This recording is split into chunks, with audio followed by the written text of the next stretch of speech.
Hi, Caroline Kearney here at Powell Arts, and I'm standing with Ashley Fearfield and her beautiful piece, which she's going to introduce us to. It will be in our show from now through November 20th. Ashley, can you introduce us to your piece? Yeah, sure. This is my, it's a floral and leaf collage called From My Garden.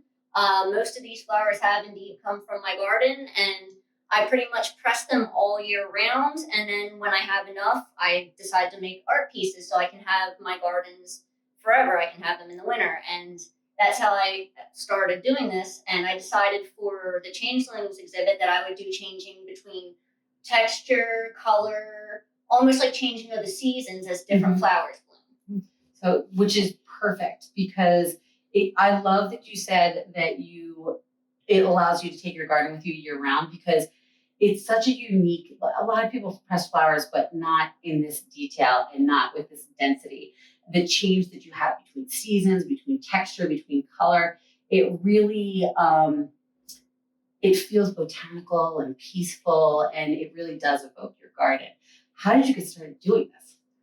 I trying to remember exactly. I think it was I wanted to try something new with the art project, and I noticed a lot of flowers in my garden, and decided I'm just going to start pressing these. And I just got some newspaper and some bricks, like nothing fancy, no fancy flower presses. Mm-hmm. And I'd see which ones went, which ones didn't. And over time, I learned which ones pressed beautifully, which ones browned out or didn't really go too good. And then I started making designs and all, and I got really into it. The more I did it, it's relaxing to be going out in the garden and picking flowers. It's relaxing to like find leaves in the fall. And then it's just being with nature and then being able to make art with it. It's two of my favorite things. Yeah, it's such a beautiful process. And I love that you say you experimented with ways to do it, because it really shows, because these, because like you said, sometimes they brown, and especially like you can get, like, we talk to artists a lot about this, about materiality, where like there's all these tools you can get. But the thing is that you actually have to experiment and come up with your own methods. And that's what really like helps make it sing. This is such a nice, it's almost like looking through a window out into your garden, and the way that you've matted this and given it the nice, like you've given it the space to invite you into it. And actually, you're the first artist to submit this type of work to us, which I think is beautiful.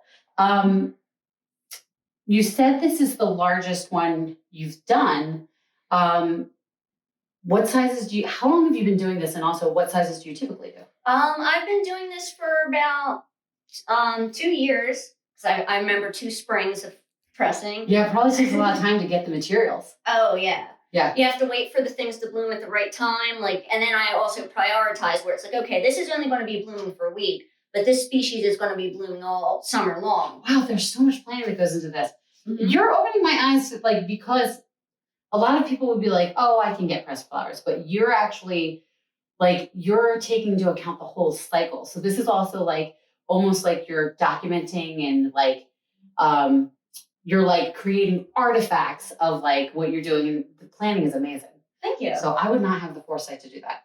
So I got that after the second year, because then once I knew how long everything, what went, what didn't, what ones were easier to press, what ones took a little more TLC, and then it was just refining it.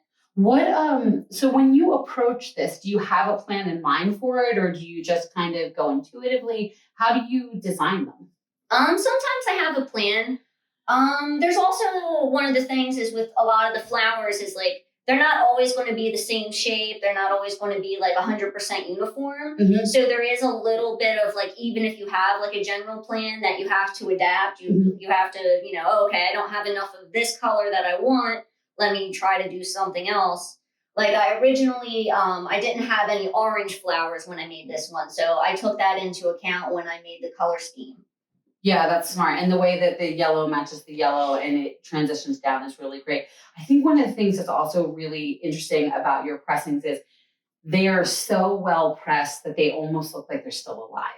And I think that that's really, I mean, it would be beautiful either way, but these really, this pansy looks like it has just, the leaves have just fallen. And do pansy leaves fall? I mean, these leaves do.